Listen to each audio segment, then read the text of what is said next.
Thank you for coming. My name is Patrick Sullivan. I'm the fire chief here in town. This is Lieutenant Mark Birch. He's one of our firefighters and also a public education person. And the class we're bringing to you tonight was ice safety awareness. And it really works out at a perfect time of year. Usually we have ice by now. This year it's a little late, but it's starting to form up. And this class isn't meant to keep you off the ice or tell you never go on the ice, but it's to make you more aware of some of the things, you know, how ice forms, what some of the dangers are, some of the things to look at when you're going on the ice, whether maybe it's safe to go on that ice or not. Some of the things you can do if you do fall through the ice. Things that you can do to get yourself out or protect yourself until someone gets there to help you. What to do if someone else falls through the ice. A lot of people would end up being injured or killed in drowning accidents in cold water ice who would be rescuers that thought they could go out after somebody. We've had several cases, fortunately none fatal in town, of people either going out after their dog, after somebody else that fell through the ice, and they end up becoming trapped themselves. It's one of those things, you know, if the dog goes through, call us. We do come out and do that. It prevents, you know, we hope somebody doesn't go out in the water, so we have to rescue them, and B, it's training for us in needing rescue. So now, even when we get there, now instead of having one person we have to go after, we have 2 or 3. The last one I remember, we ended up with 2 or 3 people in the water off Prospect Street in Whalen. They went out after their dog. The dog got out on his own, ran back ashore. He was waiting for him. And that, so. This original program was geared for water safety all the way around. We kind of adapted it down just to ice safety. But again, every year, it's swimmers and non-swimmers that end up getting injured or killed in water-related accidents. Just because you're a good swimmer doesn't necessarily make you immune from something like this. Obviously, boats and canoes you can overturn. Ice fishermen, skaters go through the ice. Sleds, snowmobiles break through the ice. It seems like every couple of years we have at least one of those. We had one last year that go through. Despite all the cool videos you see in snowmobiles skimming across the open water, that doesn't work as well as some people would like you to think it does. The statistic that hasn't really changed that much. Across the country, there's an average of 7,000 drownings and 20,000 near drownings every year across the U.S. Over half of these occur in cold water, and we'll talk about what the definition of cold water is in a little bit. Approximately 900 of these and 3,600 of the near drownings were kids, ages 1 to 14. 85% of the boating fatalities weren't wearing life jackets. Well, we're not talking about boats. We will talk about life jackets a little bit. Well, something a lot of people don't think about when they go out on the ice, but it's really a good idea, and we'll talk about some of the different options that you have that are out there besides your old classic Titanic giant life jacket. And like I just said before, a lot of these people that were injured or killed were would-be rescuers. And this is kind of part of what we want to do here is not telling you don't do something. We want to make you think. Have the information before you decide to either go on the ice or go to attempt a rescue on your own. Know the risks. Know the risks. We all want to help. Everybody has that instinct. They want to jump in. But a lot of times if you're not equipped, you don't have the training or the proper tools, you can end up being part of the problem. So again, we're going to talk a little bit about cold water and how ice forms and what to do in the event of an ice-related emergency. And as well, what to do if you're the one who falls through the ice. So again, what is cold water? Cold water is technically any water that's less than 70 degrees Fahrenheit. So most of the time in New England, except in the middle of the summer, we're probably dealing with cold water. Really, it's any water that's cool in body temperature, which since we're not in the Caribbean, most of the time the water is below body temperature. Cold water drains heat away from your body 25 to 30 times faster than air. Think about basic conduction, convection. Water conducts very well. It's going to suck the heat out of you very, very quickly. And it doesn't have to be icy. It just has to be colder than your body temperature to ultimately cause hypothermia, lowering of your body temperature. You know, again, the water is only a little bit colder than your body temperature. It may take days for that to happen. If the water is down in the 30s and 40s, it can take minutes or less. The lower the temperature of the water, the faster the onset of hypothermia. And what is hypothermia? It's an excessive lowering of body temperature. A drop in your core body temperature below 95 degrees. Your body likes to be 98.6, give or take a little bit.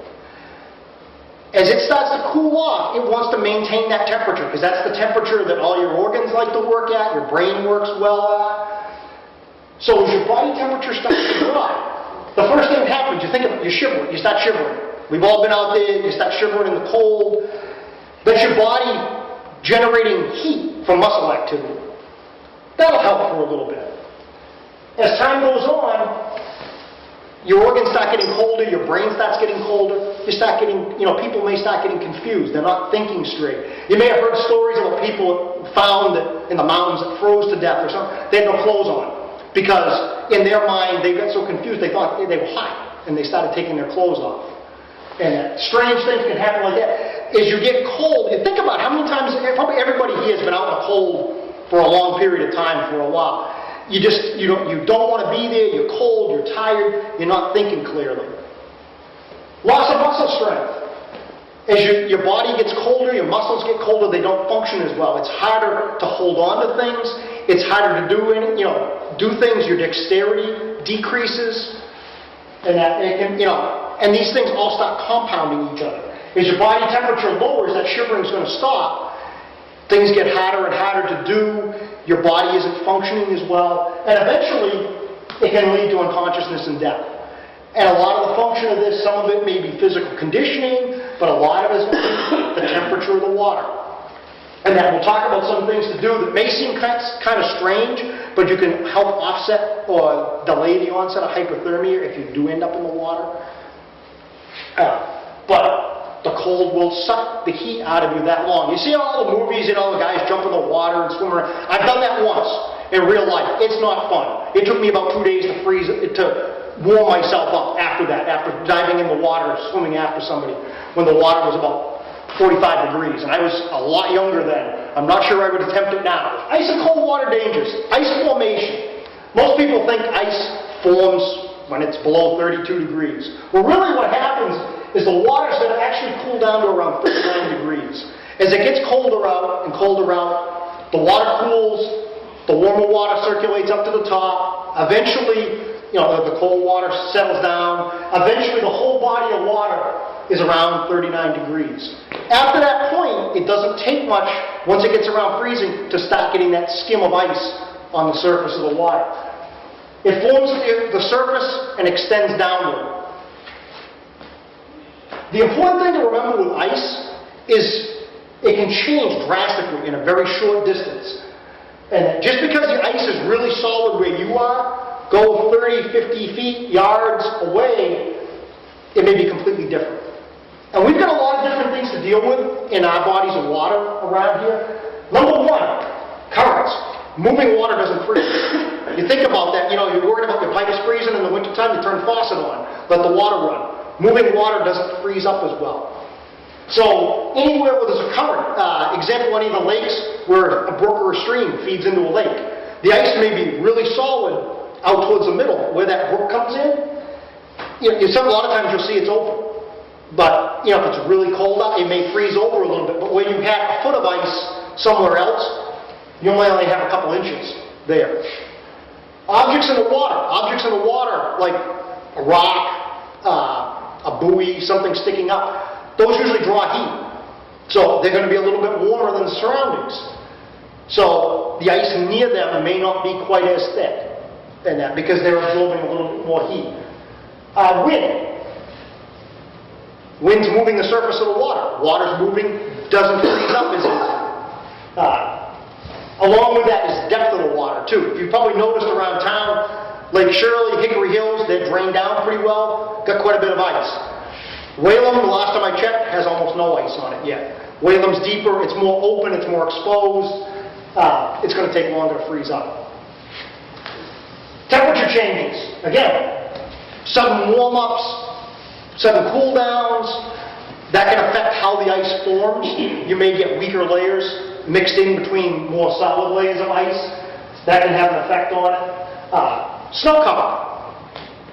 Do you think snow helps it? The formation of ice, or hurts it?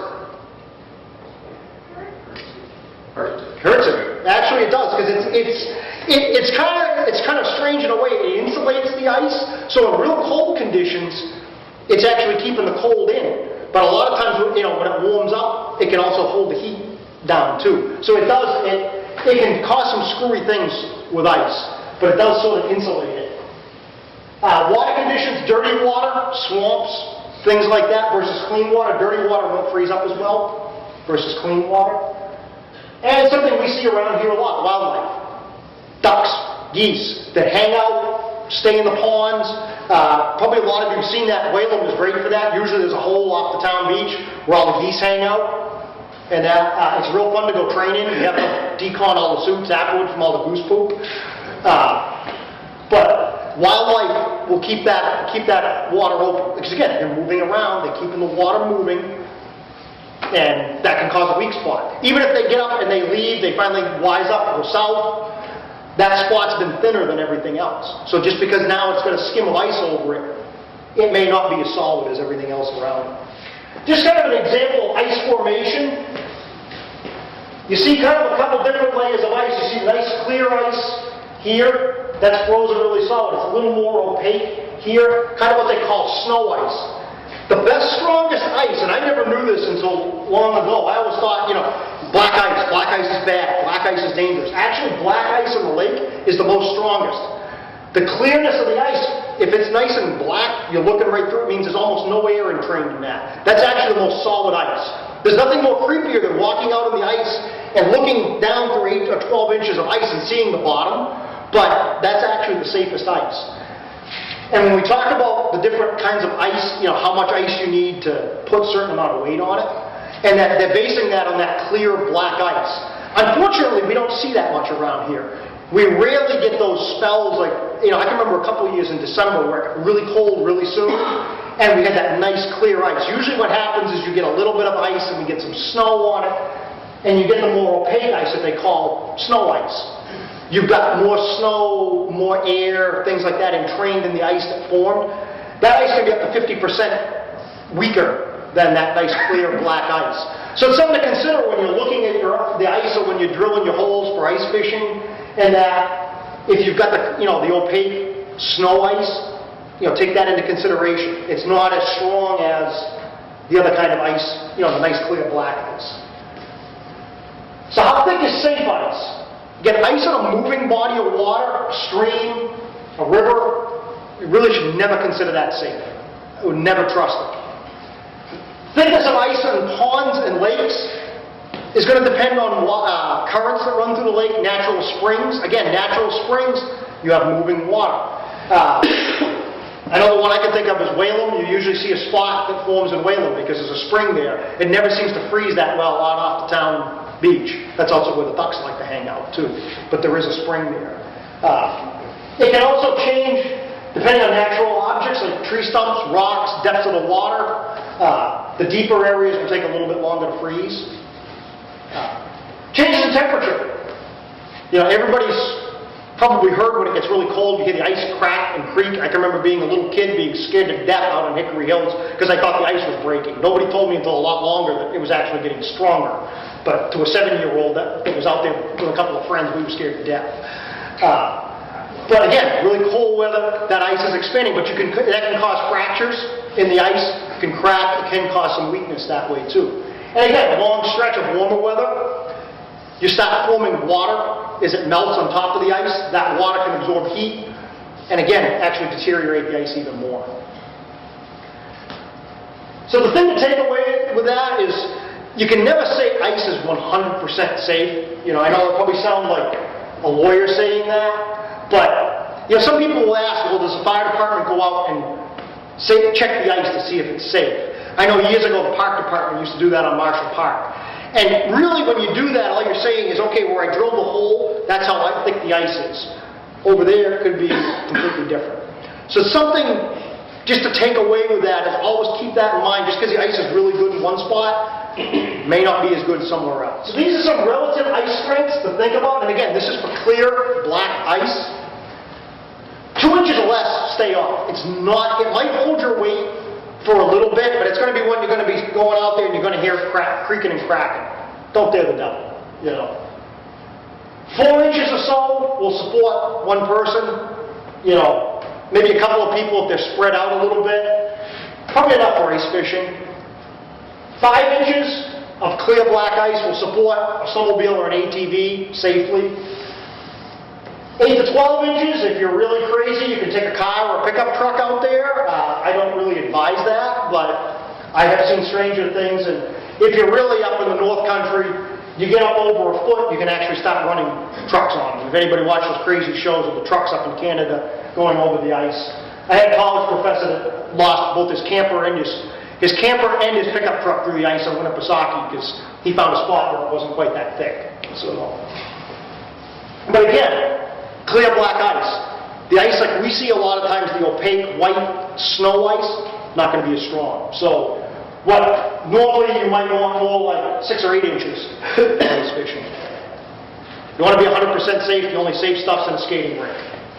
You're not going to fall through there. There's an incident on the ice, and you see something happening out there. What can you do? Some personal tips for safety for yourselves. Number one, if you're going to go out on the ice, make sure somebody knows that you're going out there. And that whether, ideally, you shouldn't be going out there by yourself. You know, I'm never going to say never, but if you're going out there, make sure somebody knows where you're going and what time you're planning to go back. Any of you know, people that have boats, they go, you know, and you're going out there, let's say file a float plan, tell somebody where you're going, how long you're going to be out, when you think you're going to be back. You know, let somebody know. So, if, geez, you know, he was supposed to be back an hour ago, maybe something's wrong, you know.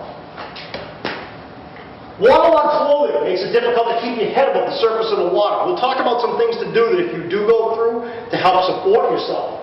But people don't think about it. We traditionally don't think about life jackets in the wintertime, going out on the ice.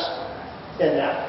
You know, and like we said, unfortunately, a lot of the incidents happened because, you know, because people didn't have life jackets, or drownings that occurred, they didn't have life jackets. So there's some options for life jackets to go out on the ice. You have your traditional life jacket, like you have in a boat.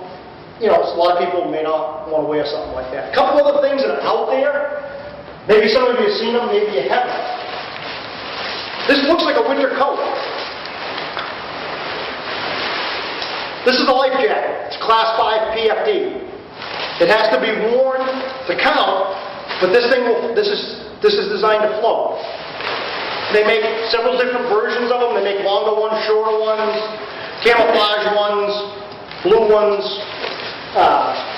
They're between $100 and $150.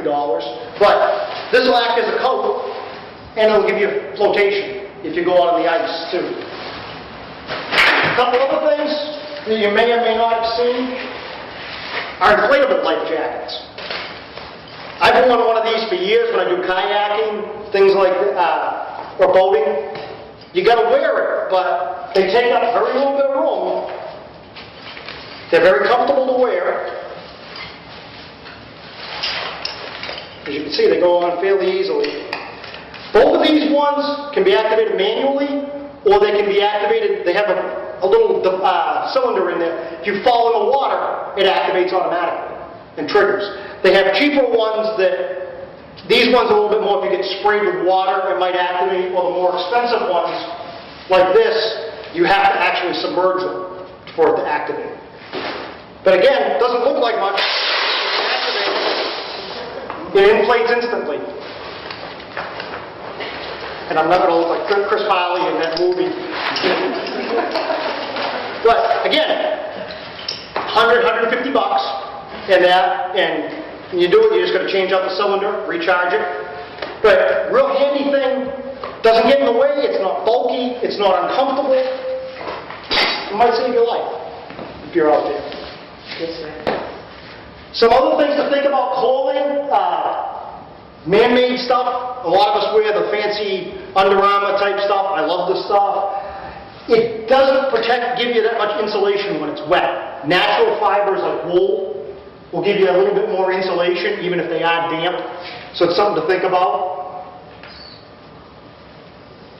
And again, try to keep your head covered. Your body heat, you lose about 40% of your body heat through your head. Some of us more so than others. We don't have the insulation that we once had. So, something to think about that. Dress for the conditions. And that you can start getting hypothermic if you're not dressed for the conditions even before something happens and you fall in the water. So, be prepared for the conditions to begin with. This video is by a researcher, it's the right one, that was in Canada. And it's a pretty good video. This guy is a unique individual. When you see him in the water, he's actually in the water. He's not wearing a wetsuit or a dry suit underneath that clothing. He's really in the water. This video is old, but the material hasn't really changed that much. And this guy's still doing a lot of research on the effects of cold water on the human body. But it will kind of show you some of the things you can do to help yourself if you do fall in, how to protect yourself, how to get out of the water, or if you can't get out, what to do to protect yourself until you can get help or somebody can come and help you.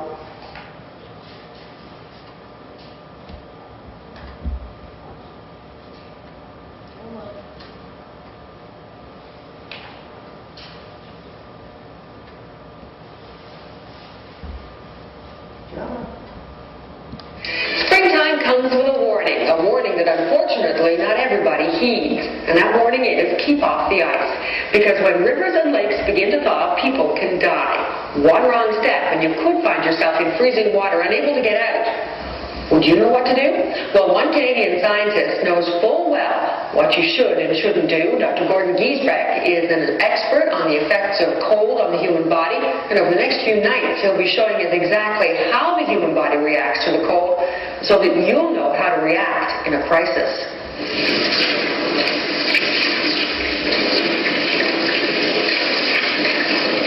A crisp winter morning and a cross-country skier makes tracks.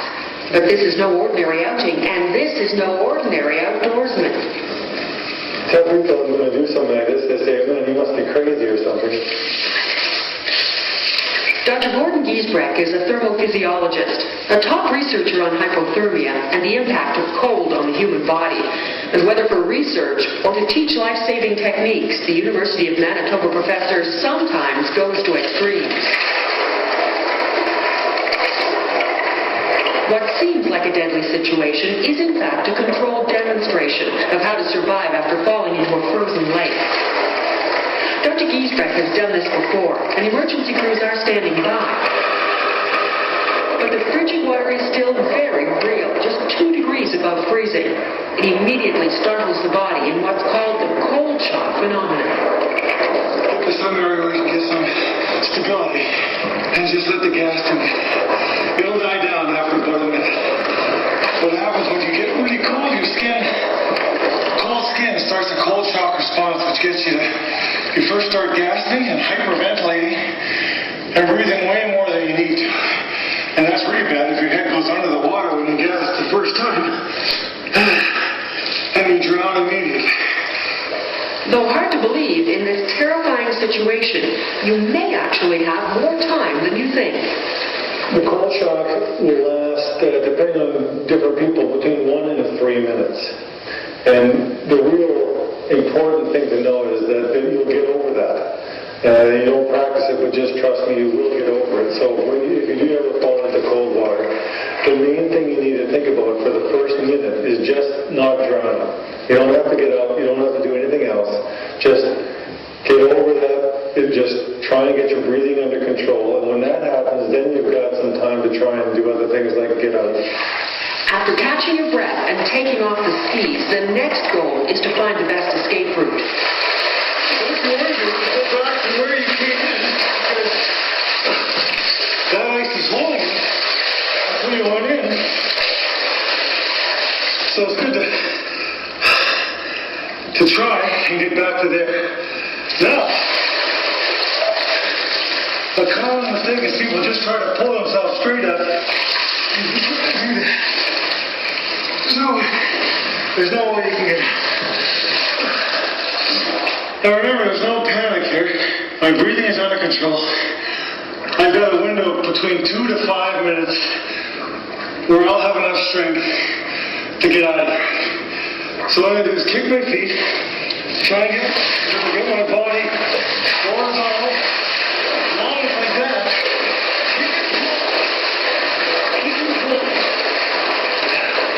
Now remember, the ice is weak because I just fell in. So I don't want to stand up. What I want to do is roll away. Roll away. When I get a little farther, maybe I'll start crawling. I don't want to stand up until I'm well and truly away from the hole. Incredibly, Dr. Giesbrecht gets back into the bone-chilling water to continue the exercise. And I was to stand in because I didn't even feel getting back in there. The most important thing for a bystander to think about when they come upon a scene where someone's in the water is safety of themselves. We don't want to have another victim. Do not run out onto the ice and think you're going to be a hero. You want to take your time, stop, think. You want to send somebody for help if there is somebody there. If you're by yourself and you've got a cell phone, take your time on the phone. You want to reassure the victim, tell them that you're there to help them, tell them to try and relax, and get help on the way. And always try to talk them out of the water first. Kicking. Get your hands up on top of the ice. Start kicking with your feet. Keep kicking. Keep kicking. I can't do it. If the victim has lost the strength to get out, find an object to throw, like an extension cord. It's important to tie a loop on the end of it so that they have something to grab onto. And I want you to put the noose around your arms, and I'll pull you out. Okay. In rope-type rescues, it's also important to use the loop to hook onto an elbow. And if there are no objects to throw, find something to extend, like a long branch. I got a ladder here. Within the city, a lot of times it's a retention pond and there are houses around. You can go or send someone to get a ladder or an extension cord and reach out to the victim with that. It's now been 9 minutes since Dr. Giesbrecht first entered the water. I'm feeling pretty cold and I'm getting pretty weak. I'm not sure. I don't think I can get out of here. Okay, so as it is, I can't get out of here. So, the bottom line is, unless somebody comes to rescue me right now, I'm basically going to become unconscious and drown. So I've got actually a long time before I would die of hypothermia. So what I want to do right now is widen the window of opportunity for the rescue team to get here. If I haven't gotten out of here within 5 to 10 minutes, I'm not going to get out. So if I just thrash around, I'm going to lose more heat and I'm going to get exhausted and I'll drown even quicker. You know, stop thrashing around and I won't be wasting heat and I won't be exhausting myself. So I'm trying to relax. I get my arms up, get as much of my body out of the water as possible because I'll lose less heat from that area. At a given temperature, water takes heat away from the body about 25 times faster than air at the same temperature. So in just about all conditions, it's better to have as much of the body out of the water as in. So this is about as much as I can do.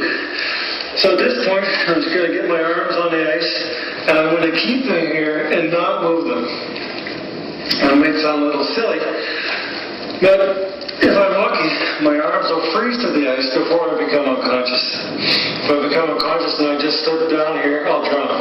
But if I become unconscious and my arms are frozen to the ice, I'll at least be here for a little bit longer. There have actually been a number of cases where people have been so cold they become unconscious, but they were frozen to the ice and they were rescued and they survived because either their arms or their beard, for instance, was even frozen to the ice.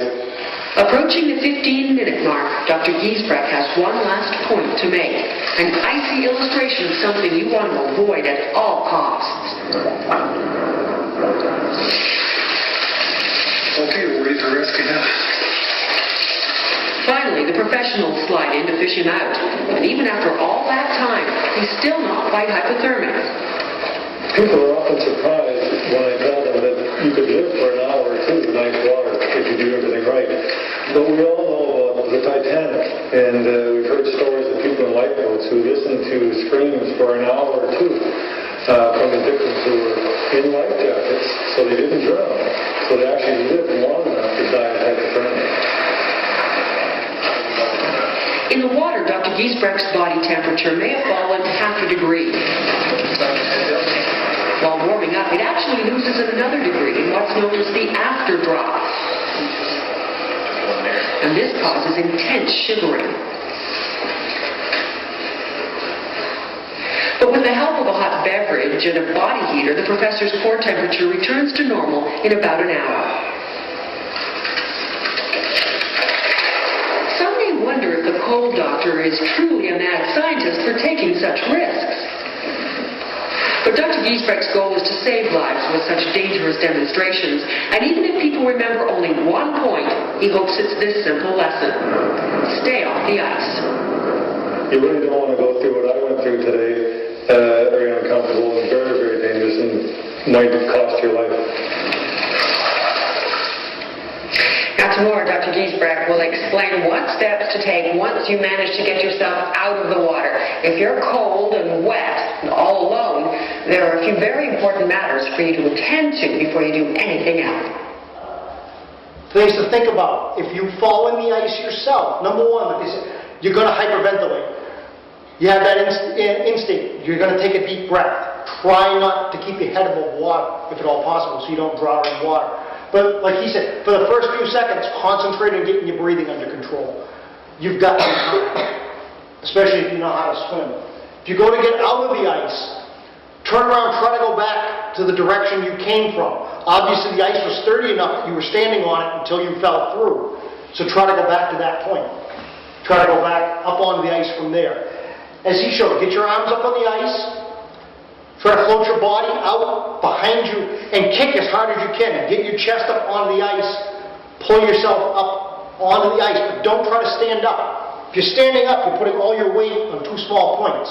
Stay laying down. You spread your weight out over the ice, it may not break as quickly.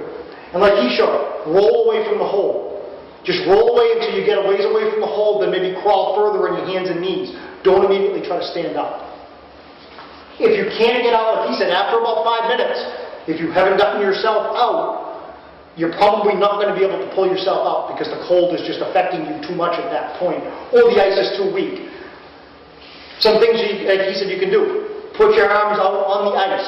Stop thrashing around. Like you said, your body loses heat 25 to 30 times faster in the water than in the air. The more you're thrashing around, your muscles are burning energy. They're generating heat. You're never going to generate enough heat to warm up that body of water. So you're just losing heat like crazy. If after about 5 minutes you can't get out, stop thrashing around. Try to conserve the heat that you have left. Keep your arms up on the ice. He said, pull your body up as far as you can to get more of it out of the ice and out of the water. That way, that's not losing heat as fast. And hopefully someone's coming for you at that point. Again, somebody knows you, they knew you were out there or saw you go in, you have help coming. Some of these positions, if for some reason you're in open water and that you're not near ice to hang on to, the heat escape lessening position, basically you pull your knees up to your chest, hold your arms into your sides, and clasp your hands and try to cover your head if possible to prevent heat loss. Basically, just try to huddle up. Protect the core of your body and maintain that heat that's in there. If you're in a group of people, and again, this is more if you're going into open water, you don't have something to hang on to, try to huddle together. If there's more than one of you, again, generate some more heat and that. Try to keep each other warm.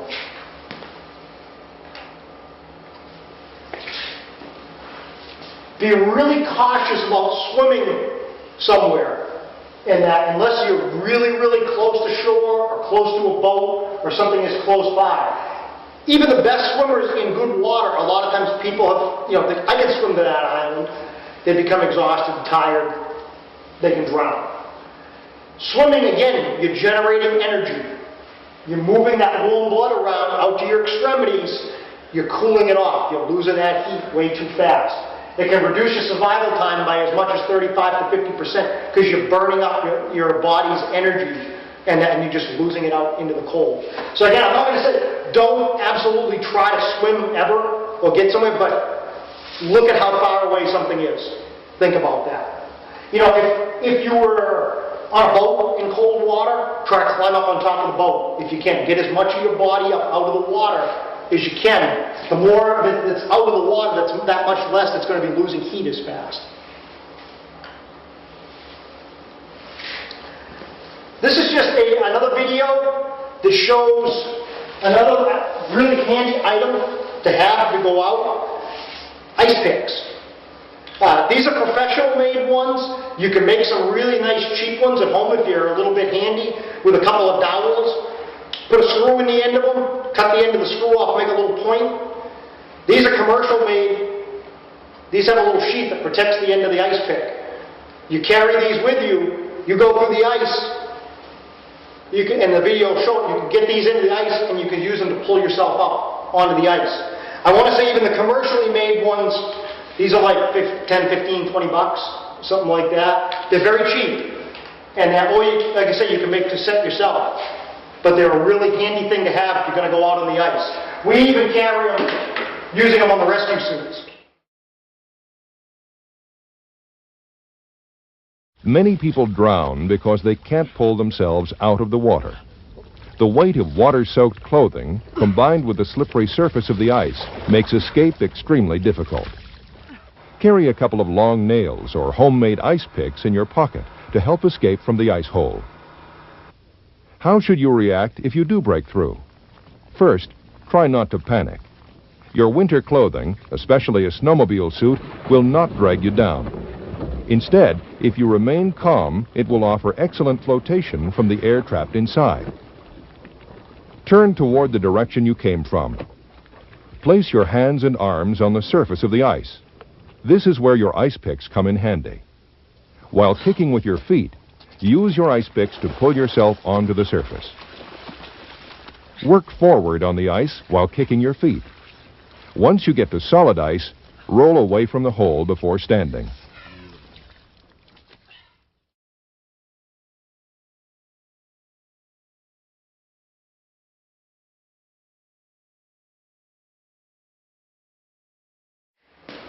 Okay, so those are some things you could do if it was you that fell through the ice. Obviously, the best thing to do is not end up in that position in the first place. So always, again, go back and look, before you go out, look at the ice. Really get a good idea of, is that ice really safe to go out on? If you witness somebody else go through the ice, if something happened, number one, call 911 immediately. Get help coming. Get us coming. 911, one of the things you want to be able to tell them is the location of the victim as best you can. And we'll kind of talk about that a little bit. But if we get a call from, say, a certain location, that's naturally where we're going to head for. But if you can say, well, the person's halfway across the lake over by the dam, okay, we're going to go to that point. You know, if you're looking across from, like, say, Peninsula Drive and Hickory Hills, you know, try to let us know where the person is the best they were. The other thing that we're going to want to know, how many people? You know, can you tell them, what were they wearing in that? Because if you say, well, the guy I saw through was wearing an orange jacket, and when the rescuers get out there, the guy they pull out's a green jacket, are we looking for somebody else? Was it more than one person? So it's something to think about. A lot of things to think about all at once, but those are some things that they're little, but they can be really important. Again, make sure help is coming. Try not to become a victim yourself. We'll talk about some things you can do to help rescue somebody. A lot of times the best thing you can do for them, call 911 and be able to point out where they are for rescuers when they get there. And that we don't want to see somebody else get themselves needlessly injured or killed trying to make a rescue attempt. Never going to tell you, don't try. But just think about all the hazards that we've talked about and whether you think the risk is going to be worth it, or are you going to be a part of the problem. Direct rescue is to the sites. We have some big bodies of water. We had a case last year with an ATV through the ice, and it took us quite a while to find the people because they were actually they tried to run it up a stream. They were in the woods a ways, and it was difficult to find them. and that. So if you've got the person in sight, don't let them out of your sight. Keep somebody, if there's more than one person there, while you're on the phone, make sure somebody stays in eye contact with that victim so you know where they are, especially if it's getting dark. And be available if the rescuer is going to need more information. A lot of times, if, God forbid, the person is submerged or we can't locate them, we're going to want to talk to the people who called in. You know, the members of the dive team are trained to interview people. Okay, so to try to get the information so we can figure out right where that person went in as close as we can, so we can get divers in and look for them. In cold water, we consider it a rescue attempt up to an hour and a half from the time the person goes under. There's been cases, the current record is a little over an hour right now, of a successful cold water drowning resuscitation that the person survived with no permanent damage. The one plus of that hypothermia is it slows down your body's functions, and a lot of times these people can be saved if we can get to them in time. So just because the person goes under doesn't mean it's a loss, but we've got to be able to get to them very quickly.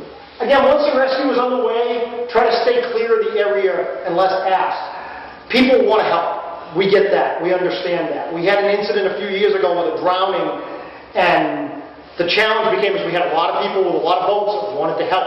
We had people out with no life jackets, no lights on their boat, and it was becoming a hazard to the other rescuers, the other people out there. So once the rescue teams get there, please back up. Let them get in there and do their job. Got 2 suits in the dive truck, 4 suits in the back of the trailer, and 2 in rescue 1. All of them are pretty much modern, up-to-date suits, except the old 2 Dundee suits on here. We can use those today. And I would consider those second-line reserve. You know, use them if you have to, but the other suits are a lot better to go out on the ice first.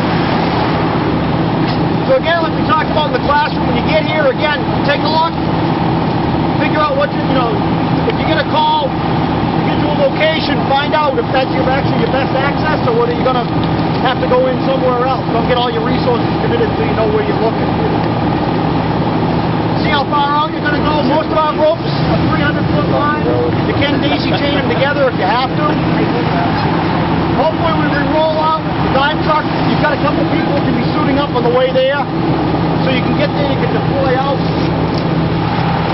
Ideally, first rescuer takes the sled, heads out with that. If you've got more people, have somebody else deploy out with them in one of the suits.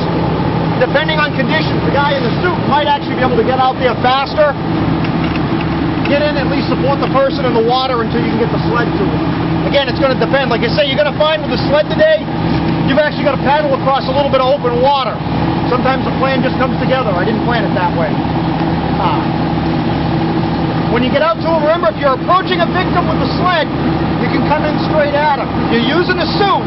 I want to, if the victim's here, I want to see you coming in from one side or the other. What you don't want to do is come straight at him. If that ice is barely holding, he's hanging onto the ice, when you get near him, if all of a sudden that ice breaks, they could be going down. You know, you've got to coordinate the rescue effort. The one thing we don't want is to see somebody else get hurt. Because now if somebody else goes in the water, now we've got to put our efforts to that person as well as the original victim. In the case of boats, if the ice is coming off the lake and there's boats around, keep in mind there may be divers or other personnel in the water. The last thing you want is somebody getting hit by a boat. I know as a diver, the scariest thing is to hear a boat motor coming. And at night or in poor weather conditions, it's really difficult to keep track of everybody. And that the worst thing, we have a system, we keep track of our own rescuers so we know we don't lose anybody, but if the civilians out there helping, we may not know who was there. And the last thing you want to find is after it's all done and everybody's back at the station, oh, this guy didn't come back home after this. Uh-oh, now where are they? Don't go out in the ice. Obviously the ice isn't safe, somebody fell through. Like I said, a lot of times would-be rescuers can become victims themselves. Some things you can try to do to help them. The old saying, reach, throw, or row. And keep in mind, each one of these, as you go along, is a little bit more riskier for the rescuer to attempt. Reach, you can just extend a branch, a ladder, like they showed in the video. A ladder, a branch, stick, something. Extend there, hey, grab a hold of it and we'll pull you out. You can do that from shore, very safe for you. You can throw them something, a buoyant object, a life ring.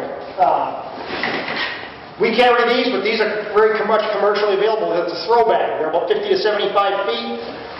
The rope's all stored in there. You hang on to it, wing the other end out to them. Like they showed, the jumper cables tied to the loop on the end of it. Anything will work. There's no points for neatness, as long as it works. Throw an object out to them. Be careful, again, you don't want to hit the person and knock them back in the water, but throw something out to them. Once you're getting into a boat situation, that's getting a little bit more risky because now you're going out there as well. If you're going to go out on the ice, and again, I don't recommend it, but I'm never going to say never, but understand the risks. Don't use a canoe, a kayak, something that's very tippy. I've seen more than one case, we get there and there's somebody trying to go out in a canoe to rescue Fido out of the ice. Everybody knows how tippy a canoe is. Something happens, it doesn't take much for those people to end up in the ice. Ideally, flat bottom aluminum boat with a rope tied to shore so somebody can pull you back. Again, you're putting a lot more risk on yourselves at that point. Really think about, you know, the risk versus benefit, whether that's going to be able to, whether you're going to be able to help this person or whether you're going to become part of the problem. There's somebody in the water, this is a real quick thing, this is something we use to train divers. This more applies to open water, but like right now this time of year can be very important. Or if there's a hole in the ice, as people move around, rescuers are looking for the victim, or if there's more than one victim, that hole can get bigger. So what we teach people, if there's somebody in the water, you want to be able to, you know, be able to remember where that exact spot is. So if you're standing on shore somewhere, try to stand next to a solid object when you're looking at that victim. Look across the water. Focus on something directly across from that person, like that birch tree. Don't focus on something that's going to move, like a car, a boat, something like that somebody drives away with. Something that's not going to move. So when the rescuers get there, we can say, okay, where were they? Okay, well, I was standing here. Well, go show me. We're going to bring you right back to where you were. Look across the lake. What was there? Okay, from here, he was right in line with that tree. Okay, even if you're off a little bit, we've got a line to look for. This was the same example, just looking from a different point. And basically what we do is take a drawing, we draw those lines out, and in theory, if that person went under the water, they're somewhere right in that area. Instead of the divers have to coming in and looking around that whole area, we can start looking right there. And hopefully, that person's going to be right in that area. And most of the time, they are. So it's really important, if you witness something like this, don't wander off, because we may need to talk to you. Whether it's one of the firefighters, an EMT, police officer, it may be really important that we talk to the witnesses, especially if we think we're missing somebody. This is some of the stuff that we do. This is not so much for you guys, but this is how we go in and rescue people. We have, when we go out in the water, we have the cold water rescue suits, affectionately known as, from the old days, as Gumby suits, because they used to have giant feet on them. We adapted them. These were adapted from what they used for fishermen if they had to abandon their crab boat in the Alaska Sea. What they've done now is adapted them more for rescue purposes. They have better feet, better hands. But basically, it's a waterproof neoprene suit with some insulation. The ice picks built right into the sleeve, so we have them right there. We'll go, a couple of rescuers will put these suits on. We attach a rope to the shore. And again, when you see us go on the ice, most of the time you don't see us running across the ice. A, because we don't want to look like an idiot when we fall flat on our face. We crawl. We crawl on the ice because it distributes our weight a little bit better, with less chance of us falling through. So we crawl out. We come around to the side of the victim. We don't want to go right, if he's hanging onto the ice, we don't want to go right at the front of him, because if we break the ice, it's going to look really bad if we just broke the one thing that was keeping him up above the surface of the water. So we go around him. And the first thing we always ask him is, anybody else with you? Because we want to make sure that we're getting everybody. Make sure that, no, my buddy already went under, or I'm missing my friend or something. But we'll come in, we'll come around him. We have a big, looks like a giant swim floaty that we can tie around them. And then that rope is attached to the floaty and to the rescuer. We signal the people on shore, we just drag them up on the ice.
We have a inflatable boat, and we have the sled. The boat is all, well, right now it's not. The boat is always attached to the dive truck. In the wintertime, we take the motor off and we put the sled inside the boat. And we just carry it inside the boat, so we have both available if needed. And in the summertime, we leave the sled doesn't get used that much in the summer, so we just leave that off. Put the motor back in the boat. One of the things you can do, they recommend with cars, they have little window punches. I don't have one with me, unfortunately, but they make little tiny keychain window punches that you can break the window. If your car goes into the water, one of the things they recommend doing is open the window. Sounds crazy. The water's going to come in, but the water pressure is you're not going to open the door. The water pressure is going to hold the door shut. Open the window and try to get out through the window as fast as you can. If the window won't open, break it. That's what they say one of those little things is handy. But one of the things a lot of people don't realize, even if you get electric windows, electrical system in a car will work for quite a while, even underwater. That truck that was in the lake, the headlights were still on. So you'll still have battery power. You can still, even if you have power windows, they're still open. And that. But cars, when they sink, they usually go nose first because they go engine first. But something to remember, if the water's much deeper than the length of the car, they flip over. If it's shallow water, they go down flat. But the important thing is open that window up really quick and bail out. Thank you for coming. I hope it was informative. I hope I didn't scare you about going out on the ice. There is times the ice is plenty good enough to go out on. Just think about the conditions. Think about your own safety.